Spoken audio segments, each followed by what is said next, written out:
शुरू। एक समय की बात है जब हमारे नगर इलाहाबाद को भीषण बाढ़ का सामना करना पड़ा था। पूर्ण विराम। उस समय मैं बहुत छोटा था तथा तीसरी कक्षा में पढ़ता था। विराम।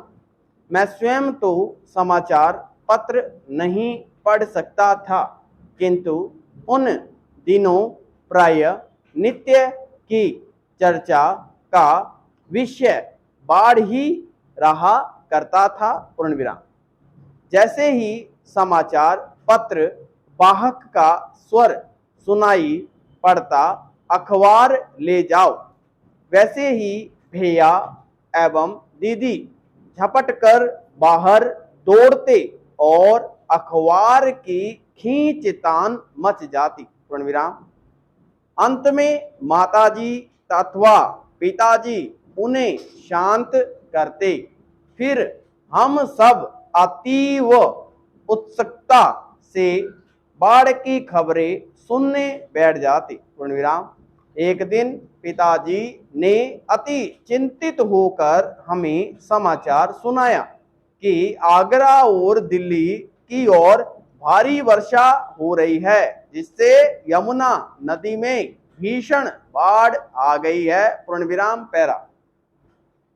उन दिनों इलाहाबाद में भी वर्षा की झड़ी लगी हुई थी और गंगा में भी बाढ़ आने लगी थी। पूर्ण विराम। हमारा शहर इलाहाबाद 3 दिशाओं से गंगा और यमुना नदियों से घिरा हुआ था, इसलिए यह पूरी आशंका थी कि हमें भीषण बाढ़ का प्रकोप सहना पड़े। पूर्ण विराम। दूसरे दिन ही पिताजी ने हमें समाचार पत्र में छपी खबरें सुनाई। कल तक प्रयाग को भी भीषण बाढ़ का सामना करना पड़ेगा। पूर्ण विराम। जिधर देखिए उधर बाढ़ की चर्चा हो रही थी और सभी लोग भयभीत दिखाई दे रहे थे। पूर्ण विराम।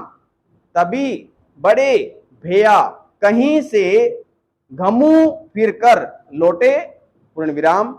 उन्होंने बताया कि गंगा और यमुना दोनों ही बहुत बढ़ गई है और यह सत्य है कि कल परसों तक ये नदियां अपनी सीमा पार करके सड़कों पर भी प्रभावित होने लगेगी। पूर्ण विराम। हमारा घर जिस मोहल्ले में है वह है गंगा यमुना के अत्यंत निकट है। पूर्ण विराम। जब भी गंगा यमुना में बाढ़ आती है तो हमारे मोहल्ले तक बाढ़ का पानी लहराने लगता है और नावें चलने की नौबत आ जाती है। पूर्ण विराम। इसलिए मोहल्ले में सनसनी फैल गई और मोहल्ले वाले अपने अपने सामान सुरक्षित स्थानों में स्थानांतरित करने लगे। पूर्ण विराम।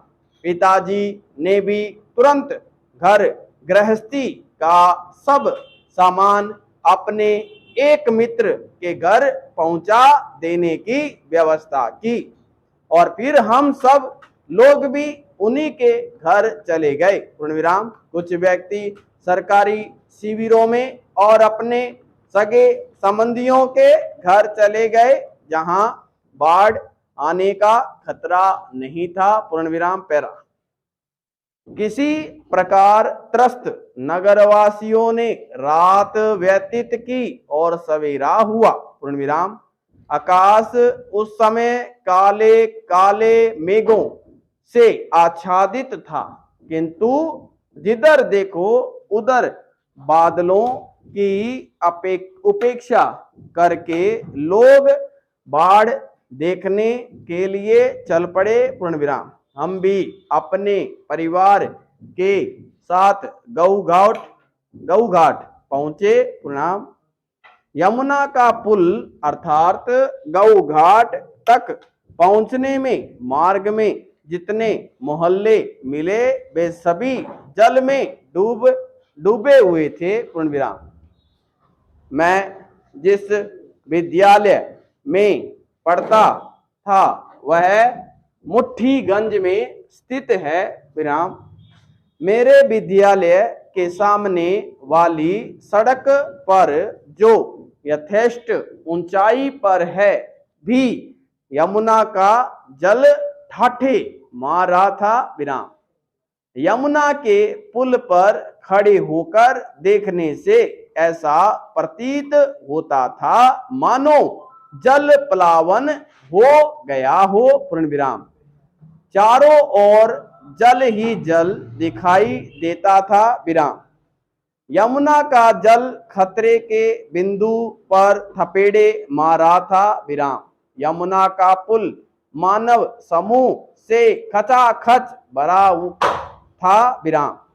यमुना भैया अपना प्रकोप शांत करे इसलिए जन समुदाय प्रार्थना करके उन्हें फूल माला अर्पित कर रहा था। विराम।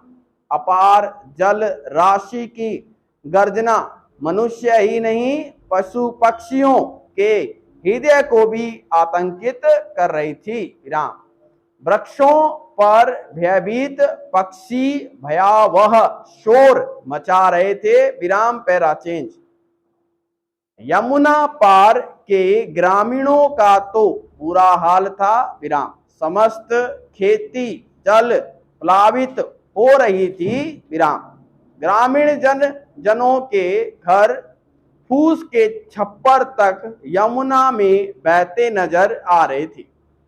ग्रामीणों के कोठिलों और ड्रमों में भरा अनाज तथा पशुओं के लिए संचित चारा आदि सब घर में पानी भर जाने के कारण नष्ट हो गए थे। विराम।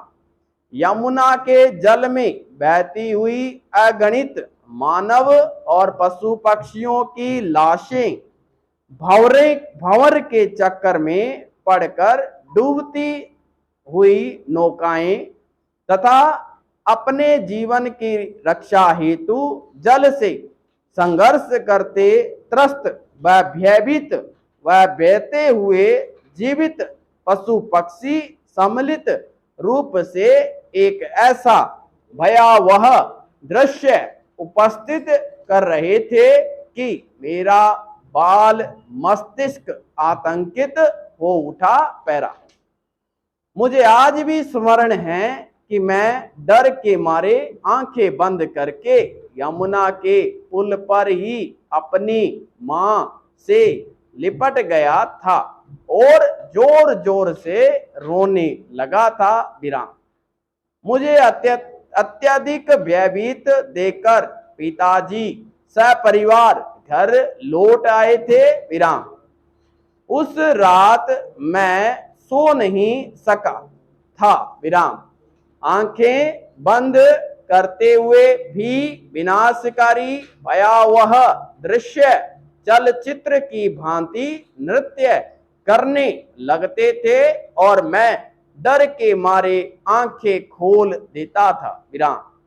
दूसरे दिन गंगा नदी की बाढ़ देखने के लिए कोई भी नहीं जा सका था। विराम। आज भी जब मैं उस विकराल बाढ़ को याद करता हूं तब भय मिश्रित आनंद से मेरा रोम रोम रोमांचित हो उठता है। विराम। बाढ़ तो जैसे आई थी वैसे ही चली भी गई थी, किंतु उसका कितना भारी नुकसान प्रयागवासियों को सहना पड़ा उसका लेखा जोखा कौन करे। न जाने कितनी बड़ी संख्या में जन धन की हानि हुई। पैरा।